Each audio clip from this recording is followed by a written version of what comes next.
Hunt for Orange October. That's the Nothing Personal word of the day for Wednesday, January 31st, the final day of the first month of 2024. Hunt for Red October, the Tom Clancy book / great movie that many of you have seen. Tom Clancy back in 1993 became a minority partner owning the Baltimore Orioles. And yesterday it was announced, as we've told you, the Baltimore Orioles have been sold. But wait, there are several parts to this story that fascinate me. David Rubenstein, you'll read about him. You're going to hear hedge fund, billionaire, private equity, partners. There's a second name that you've heard, but I'm not going to mention his name, Mike, because his name will never be mentioned again. It's not like John Henry and Tom Werner. In baseball circles, John Henry's number one, Tom Werner's number two. They call themselves co-owners, but John Henry is the principal owner of the Red Sox.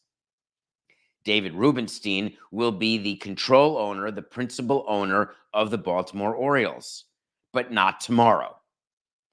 This transaction is another in a long line of step transactions where an owner, current owner, says, I would like to take some money off the table. I would like to get a cash infusion. I'd like to stay in charge. And then over time, you can buy the rest of it and take charge yourself. That has happened with numerous teams. It's currently happening with the Cleveland Guardians, with David Blitzer and Paul Dolan. This initial transaction has David Rubenstein owning 40% of the Orioles, then getting the rest of the team not at a specified date. Like in any great Tom Clancy movie, this deal only closes when Peter Angelos croaks. Now, the funny thing about Peter Angelos is that he's been completely out of sight, maybe even out of mind. He was always this very ornery presence at owners' meetings. He made his money in asbestos litigation, and he got the team in 1993 in an auction where Jeffrey Loria, the later owner of the Expos and the Marlins, in an auction bid $172 million for the Orioles. Angelos bid $173 million. And you'd say, wow, what a coincidence. The fix must be in.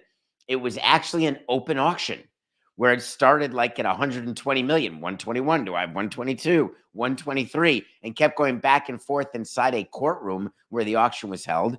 And then finally at 173, Jeffrey Loria bowed out. The funny part about 173 million back in 1993, it was an outrageous amount of money. The Orioles were not worth that. They were already in their new ballpark. They already had a media deal. Masson was not even a glint in anybody's eyes at that moment. The Nationals were not even a thought. There was still, the Expos hadn't even had the 94 strike to complain about. That's how long ago this was. And Angelos got the team, and according to Jeffrey's bankers, I was finishing law school at the time and taking the bar.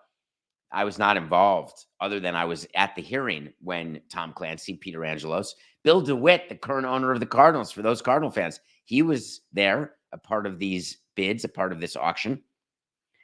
So the numbers would not indicate. Jeffrey's bankers said to him, stop, don't go any higher. You have no access to capital to spend more money on the Orioles. It's not a deal that can be closed right now.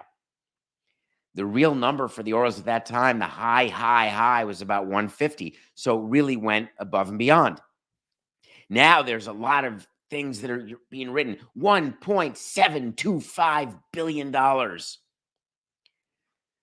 People in baseball are despondent that the Baltimore Orioles are being valued today at $1.725 billion. We talked about Adam Silver's extension that he's getting in the NBA. We talked about Roger Goodell's extension that he got in the NFL. We talked a bit about Rob Manfred and the job he's done as commissioner. But when you look at the asset values and you look at the recent transactions in the NBA, look at the recent transactions in the NFL, there is not one NFL team that would go for 1.725. And in baseball, you had the Marlins go for 1.2 7 years ago. And now the Orioles, 7 years later, the Baltimore Orioles, Baltimore, are going for 1.725.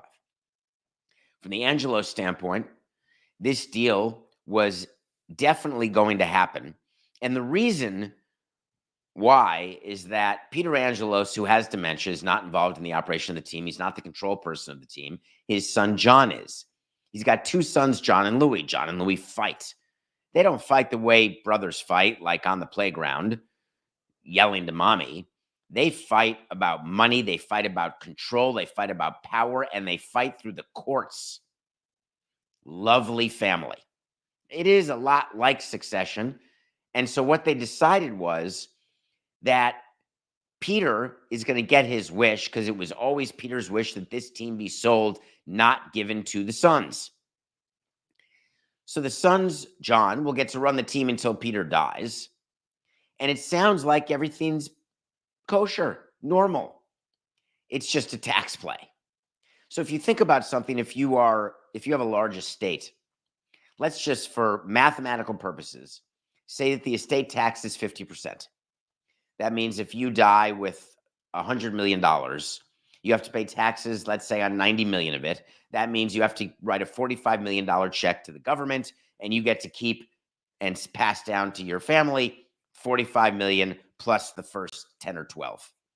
There's a law that says the first 12 million is not subject to estate tax, but I'm trying to make the math easy for you.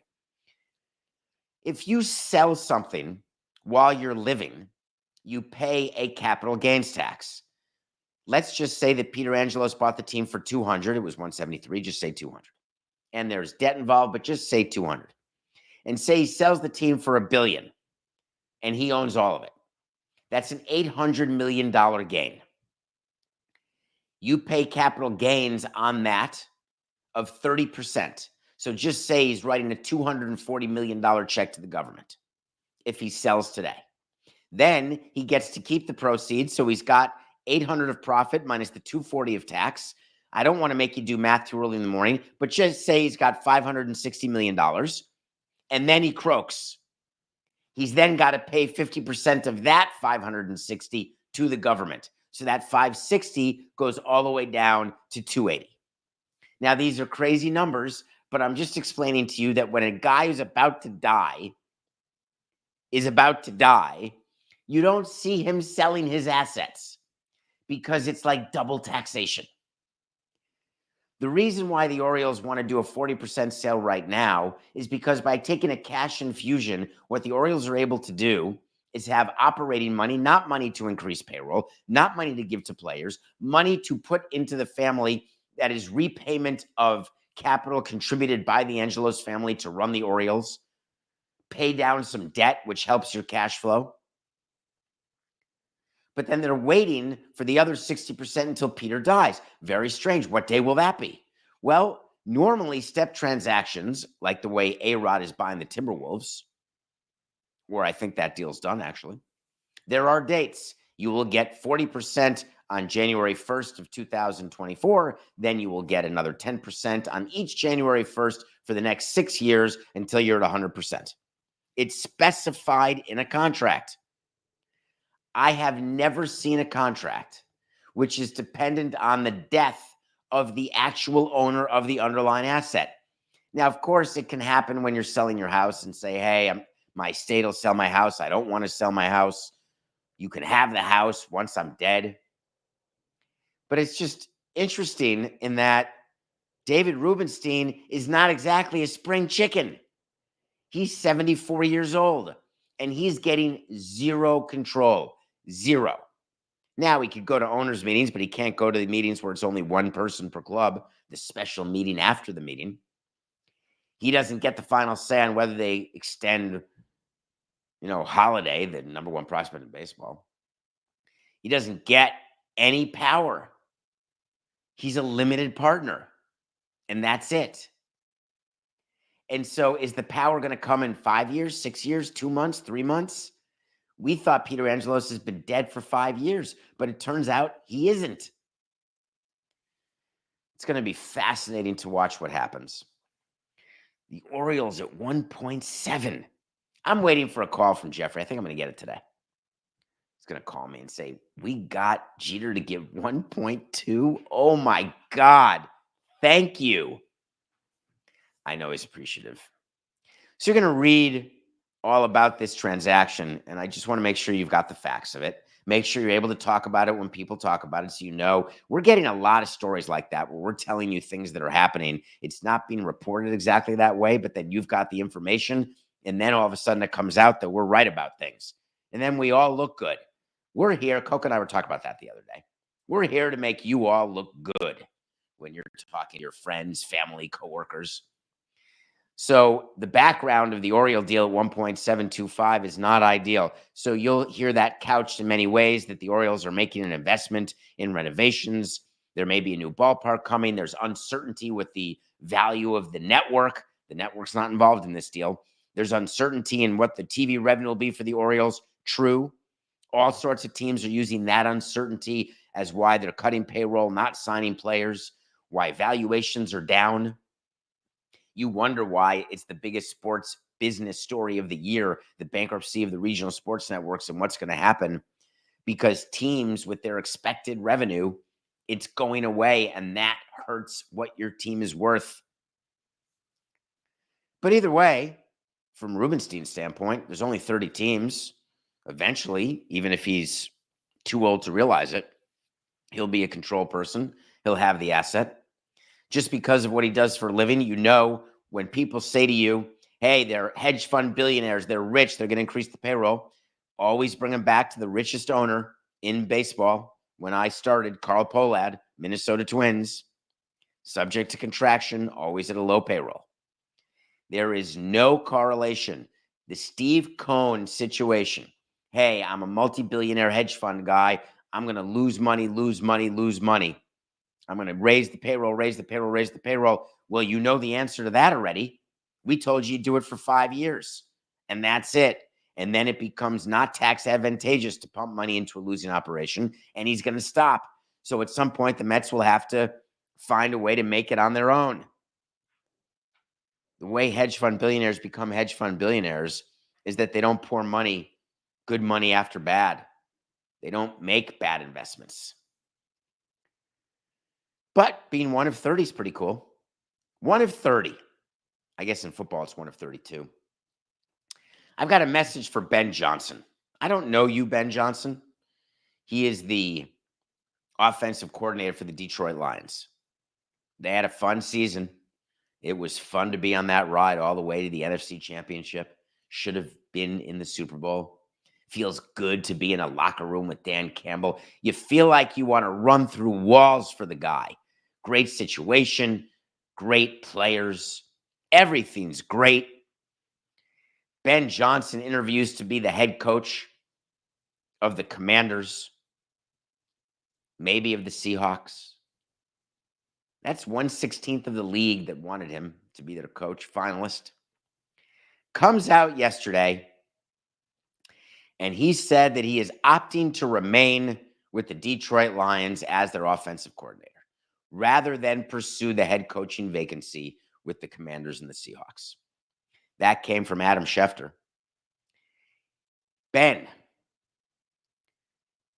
were you told that you were not getting those jobs? You better have been. And there better be an announcement very quickly by the Commanders and the Seahawks who their head coach is. If you were still a candidate for either of those openings, and you were not told you're not getting it, in the old, we're about to fire you, but we'll let you resign before we fire you, and we can publicly say that you resign, but we'll all know it's the greatest bunch of horse hockey ever, we will absolutely have no problem if you say you pulled out of consideration 1 minute after we told you you're not in consideration. That better be the case. Because if he actually were a finalist and he is telling you that he'd rather be an offensive coordinator than a head coach, then I believe that will be his last chance to be a head coach. Owners don't like that. They don't want anyone around who would choose to be anything other than the boss. It's like when your first base coach says, yeah, I'd rather not be a third base coach. We had a guy like that. The entire organization lost respect for the guy. I can't focus on too much. Can't handle it. Yes, you can. No, I can't. I just like doing what I do. That's not what Ben Johnson said. I can only handle being an offensive coordinator. It's too much. That's all I want to do. Then why did you interview to be a head coach at all? How did you become a finalist? You obviously wanted to be a head coach. To be fair to our first base coach, he never interviewed to be a manager or to be a third base coach. But the point remains that either you want more or you don't. And I'm not going to impugn those who don't. I can question it, and I can make judgments on who I want to work for me on my team. I want everyone on my team to want what they don't have.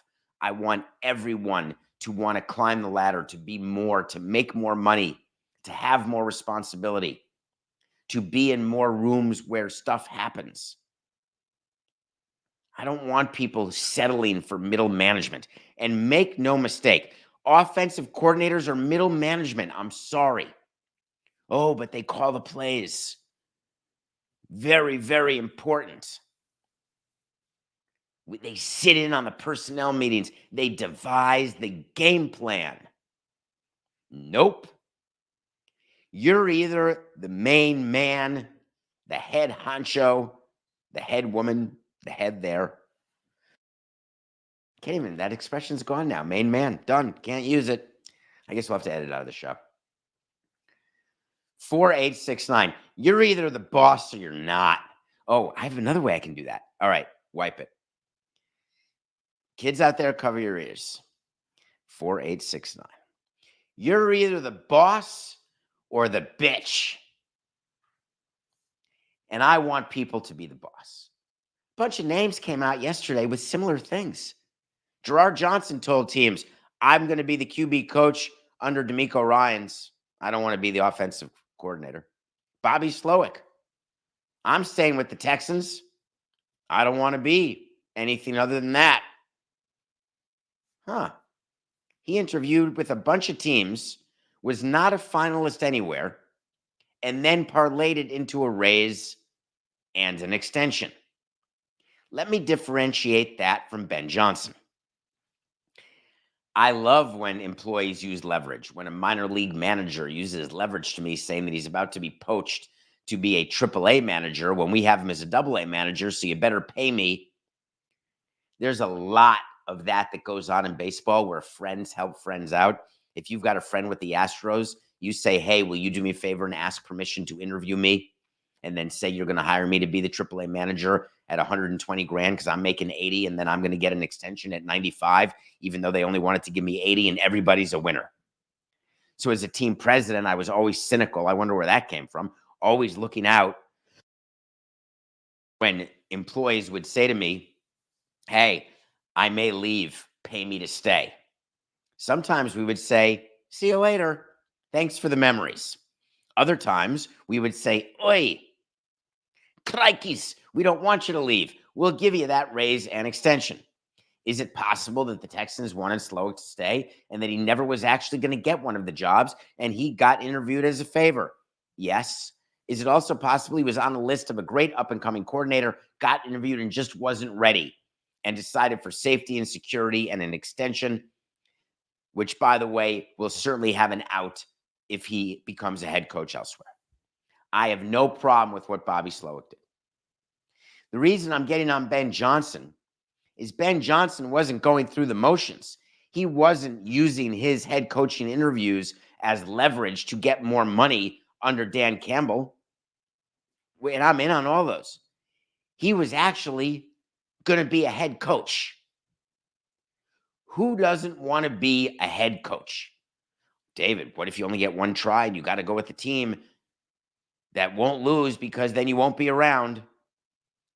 That's what people are saying, that Ben Johnson wanted to win a Super Bowl. Ask anybody, would you rather win a World Series as a hitting coach or would you rather manage a big league team? 100 out of 100 people surveyed, Top 5 answers on the board. Number 1, 2, 3, 4, and 5 are all the same. Yes, I want to be in the manager's office. No, I have no aspirations to be that way. Get out. Fire you. Sitting there with no aspirations. So you think that Ben Johnson doesn't have aspirations? You think it was a bad time? Maybe he's got family situation. Don't know. That's total rumor. No idea. There are people who don't want to move. When we moved from Montreal to Florida, I will never forget this, except I've forgotten it. We had a pitching coach in our system who we wanted to move with us to Florida and did not want to leave Montreal. And then we had a pitching coach who was part of the Jupiter team who didn't want to move out of Jupiter because his family was there. And we wanted to promote him to AA, AAA on his way to becoming a big league pitching coach. And he said, no, I'm happy at, 50 grand a year because I'm with my family. And you may think that I have contempt for that. And you'd be right. And I'm happy to wear it. I wanted people in my system who had an eye on advancement, who understood that the rules of engagement when you're in baseball is that you're going to live in different cities. You're going to move. When you're in the sports world, one of the things I tell people who are trying to get into sports is, are you willing to move? No, I'm only looking at teams in New York. Well, then don't be in sports. If you really want to be in sports, you should be on a plane to Indianapolis tomorrow and be just fine living in Detroit, Milwaukee, LA, and then moving to Sacramento. If you make it back to New York, great, but you may never come back. That's what life is in this industry. We're going to find out a little more about Ben Johnson. You haven't heard the last of this. But I'm going to give you an official wait to see about it. And I believe that owners, when they look at what Ben Johnson did,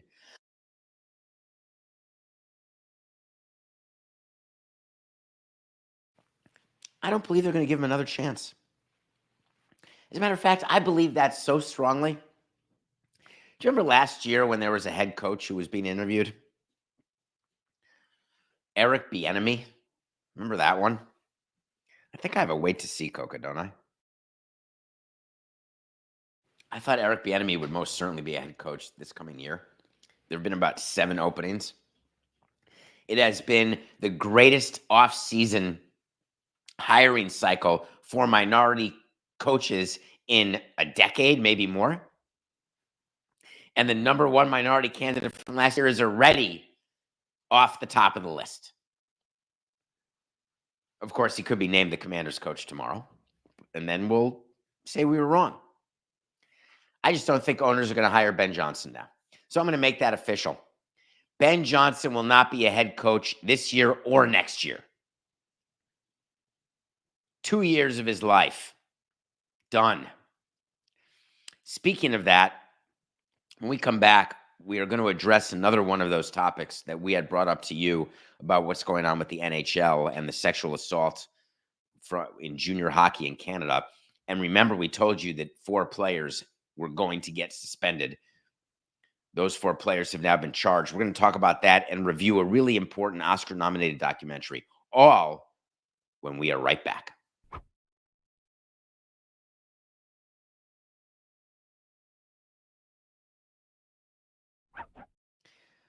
Welcome back to Nothing Personal. It's David Samson. Matthew Koch and I come to you every day, 8 a.m., live. One of you had a question on davidsamsonpodcast.com. We're going to get to that with Joel Embiid and missed time. That's something that we addressed yesterday as well with the NBA. We've been really good at that recently, addressing things that then become news. Being on the right side, I'm pretty proud of that. Let me review this movie. I watched a movie yesterday. I'm still mid-Lost binge. I'm now season 3, episode 18. Can't stop, won't stop. I still love it. There's an Oscar-nominated documentary called Bobby Wine, the People's President. I was interested in this movie because 2 summers ago, I went to Uganda. I went gorilla trekking in Uganda, spent some time in Entebbe. And I didn't know my history. I wasn't aware of Bobby Wine who is a musical sensation, a rock star, if you will, who is trying to run for president. And in Uganda, they say there's a democracy, but the democracy means you vote for me or we kill you. And if you run against me, I arrest you and almost kill you, unless you're a pop star. But I'll arrest everyone around you and all of your advisors. I will not allow for term limits or for me to age out. I'm going to be 75 and still ruling because I am running Uganda and the people love me. Turns out people in Uganda don't really love their current president. Turns out that when they say the current president got 58 or 62% of the vote, there's no way to know. You people want no democracy, or you want democracy as a shell? I would encourage you to watch this movie. All of you in favor of those who are in favor of no rule of law, no democracy, watch Bobby Wine, the people's president, and then say, oh, that looks good. I love that idea. I wish I were living there. What a great system Uganda has. Brilliant. The incumbent shut down the internet around the election time, didn't count votes. Bobby Wine tried to campaign around the country and was met at every turn by the militia, who basically were stopping him from doing what he wanted to do, stopping him from campaigning, stopping him from winning, because it's not a democracy. Bobby Wine, the people's president, was nominated not because of the subject matter, which is hugely, hugely important and so important for our country to watch right now. Nominated because it's a damn good documentary. They have interviews. They've got live cameras happening when real stuff is happening that you just get lucky that the cameras are on. It sort of reminds me of the PGA Daily Show that was being filmed when all of a sudden the Live Tour got announced, a year ago. You just get some really interesting things on tape that you would not normally get without a recreation. And Bobby Wine, the people's president, has all of it. So check it out, especially for your Oscar ballot. All right. I want to follow up a little on the NHL story. The 4 players from the NHL, remember them? The sexual assault, junior hockey in Canada. Remember how the Calgary Flames player, Dylan Dubé, we told you that he took a leave of absence for mental health reasons, and I told you I was sick.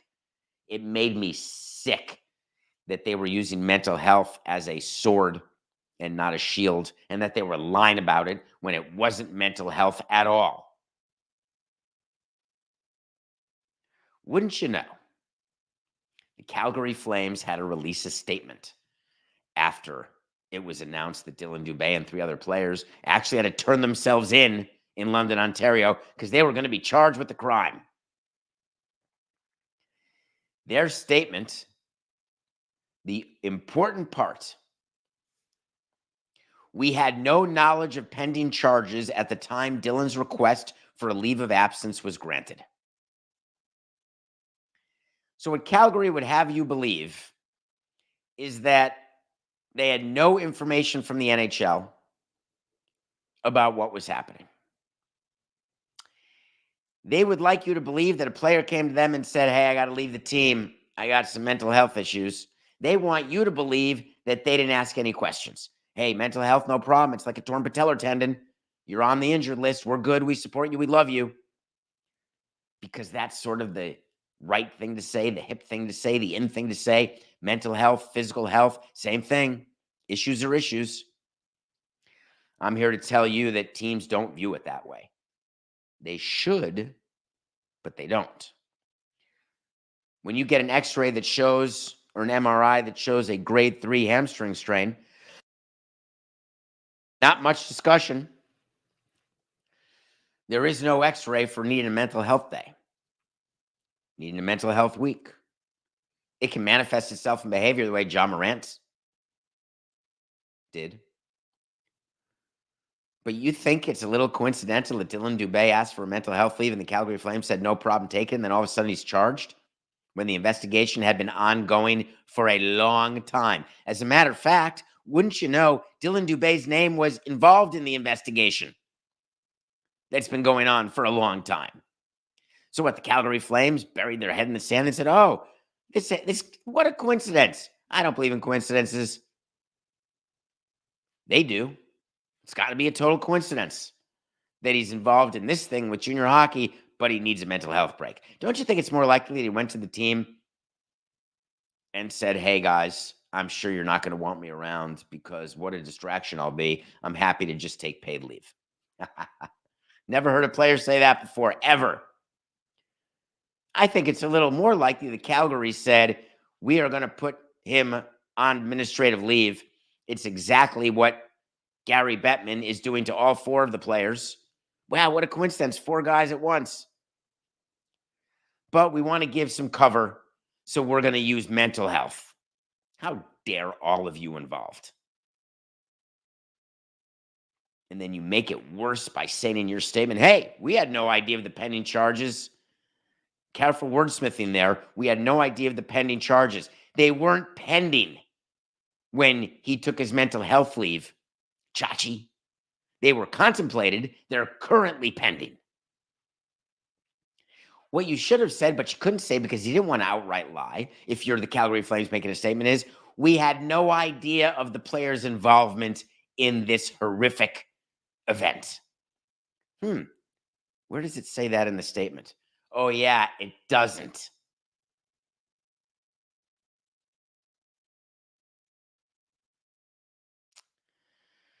Nothing personal pick of the day. We had the Celtics winning by a touchdown over the Pacers.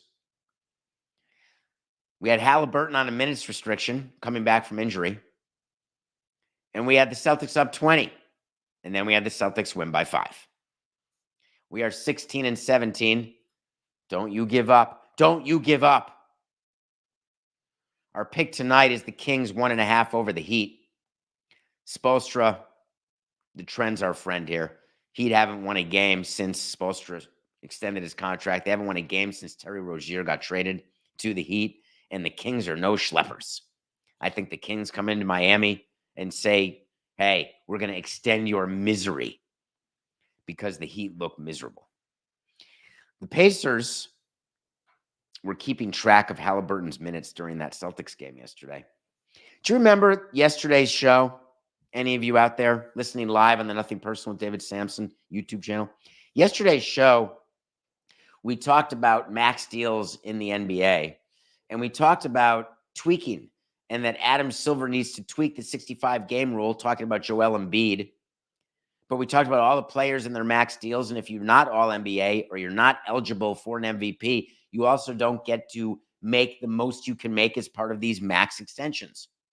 Wouldn't you know, later that day, after listening to Nothing Personal, Halliburton comes out and says, I think it's a stupid rule, talking about the exact rule that we talked about on Nothing Personal. But this is what the owners want. So as players, we got to do our job and play in 65 games if we're able to. So let me give you a little background. A game played is a game in which you play at least 20 minutes. You can't do a Draymond Green and Klay Thompson's first game back and go take the opening game tip, then foul and get taken out of the game and say, hey, I played under a minute. Forget all the prop bets. That counts as a game played. No. You have to play 20 minutes or more in 65 games. But then the union said, hold on, that's a lot of minutes. All right, the owners said, in 2 of the 65, you can play 15 minutes. But then in 63 of the 65, you have to play 20 minutes. And then you have to be all NBA or win one of the postseason awards. Then you can get the super duper max. The reason Halliburton is upset is that his hamstring will likely not allow him to play the minimum 65 games. So he doesn't like the rule. But the Pacers did him a solid last night. Do you think it's in any way a coincidence that Halliburton played 22 minutes last night? I've got a bridge I'd like to sell you. One of the 49 coaches sitting on and behind the NBA bench with his notebook open. He's keeping track of minutes. He's not diagramming plays. Got to get Halliburton 20 minutes. I also want to make a correction. I want to shout out to Rachel, who's a fan of Nothing Personal. Thank you. Corrections, I get things wrong every show. It's just me. Coke is in my ear. I have a screen in front of me with a list of topics. That's it. 45 minutes straight through. I make mistakes. I said a couple days ago that Joel Embiid had not played in Denver ever, and she correctly pointed out she was at a game, and Joel Embiid did play in 2019. So you sent me a correction, and now I am making it. Thank you. Do you know how much time we used to spend trying to make sure our owner did not ever have to be in court or be deposed? How much time baseball spent trying to protect Bud Selig from ever having to be deposed or be in court or be on Capitol Hill? What a nightmare the blue ribbon and the steroid hearings were when Bud Selig had to testify. This is before university presidents were losing jobs over bad testimony. This was just, hey, we don't want to expose the owner or expose the commissioner to these types of questions. It's not just Bud Selig. No commissioner wants to be deposed. A deposition is when you are under oath and you're asked questions, not in front of a jury, not in front of a judge, in front of a court reporter, basically. And the lawyer for the other side gets to ask questions. Is your name David Samson? Yes. Is this a lie detector test? No. Do you know that on or about October of 2006, you were in Hawaii? I don't have a specific recollection of that. Do you not recall doing an Ironman in October of 06? No, of course, I know I did the Ironman. I just didn't remember the month. 1 year ago, you are on record as saying that you were in Hawaii in October of 06. Does that refresh your recollection? Oh, if I said it then, I must mean it now. These depositions can go on for hours, days, and you don't want to subject your commissioner to it. Roger Goodell had to take a deposition, and it just became public. We got to read about it. It is a very complicated case that involves concussions and the NFL and the concussion settlement. Now, it is not players suing the NFL. Believe it or not, it is the NFL's own insurance companies suing the NFL because they don't want to pay any part of the settlement because they don't think the NFL should have settled. Let me tell you how brilliant this is. For all of you who work at insurance companies out there, and I do not have the demographics, I don't know what percentage of you are. I have made very clear my disdain and complete contempt for insurance companies because you all take my premiums every year. And whenever I want to collect, you're like, oh, you don't get that procedure. Oh, we're not paying that claim. Oh, that player's not hurt enough. Oh, you don't want to put that through your home insurance. It's just going to increase your premiums. You might as well self-pay that. I think everybody knows what I'm talking about. God, I hope so. They're always quick to take your premiums. If you don't pay on time, they'll cancel your buttocks. But once you actually want to get a claim in, they will delay and delay and delay and sue. I've had to sue insurance companies 10 times to get claims. It's a joke. Waste of legal money. Love you, Wayne. I know it's not a waste for you, but man, it's a waste. So Roger Goodell is deposed in this lawsuit because the insurance company doesn't want to settle, and the National Football League can't settle because they need the insurance company to pay for all of the money that they're giving to the players. Roger Goodell then sits on the stand and makes a mess. Roger Goodell, the brilliant commissioner, multi-$100 million that he's made as commissioner. Roger Goodell, during a deposition, actually said there is a positive for our league when one of our former players donates his brain to science after committing suicide. The lawyer was like, huh? Well, no, it's great whenever we can learn. It's obviously horrific that the player killed himself, but boy, it's great to get a brain that we can study. Hey, how do you feel about concussions in the NFL? Are they related? No, we don't really know that for sure. Are you aware that players are suing you right now because you covered up how dangerous football is? No, I'm not quite aware of that. Plausible deniability, right, Mr. Right lawyer? That's what Roger says to his lawyer. I don't have to say I was aware of that. Do you think that an NFL player can sue the league claiming that the league ignored and downplayed the dangers of the game leading to that player's head injuries, and you think that the commissioner is not aware of that lawsuit? What world are you living in where Roger Goodell is not aware of a lawsuit around CTE, which was the biggest issue facing the league and continues to be as they try to get the youth to play football while ignoring the dangers of the game and the violence that we crave? How dangerous is the playing in the NFL? He was asked in a deposition. Oh, it's just like walking down the street or sitting on your couch. It's no problem. It's easy. Well, it sort of looks a little different when people are crashing into each other at full speed. But we've got the kickoff rule. We're really trying to stop those. Why are you trying to stop big hits? Are they bad for you? Do they hurt? No, they're fine. It's like walking down the street. Same risk. You could get hit by scaffolding. New Yorkers know that. Someone could drop a penny off the Empire State Building. Not good. Not good. The other thing that commissioners do that you don't want them to do is when they actually say something that is totally contrary to what someone else is saying. When you're supposed to rehearse, you get prepped. Rehearsal is the same as prep. Don't worry, nothing nefarious or unsavory. But when you're being deposed, your own lawyers do a mock deposition first. They go through Q&A. They prepare you for what to answer, how to answer when you are deposed. This is normal, standard operating procedure. And you know others who are being deposed, in this case, the general counsel, Jeff Pash, you've got to be on the same page. Jeff Pash, under oath in part of these depositions, when asked about injuries and et cetera, hey, I think we've agreed and said that there are long-term effects to the violence. And Roger Goodell had said, no, we haven't agreed to that. We don't know that. Which do you think is true? Do you think the NFL is aware of the correlation between the violence of the sport and the long-term brain injuries that are suffered when players get too many concussions? Sometimes one is too many. Or do you think that they're not aware of it?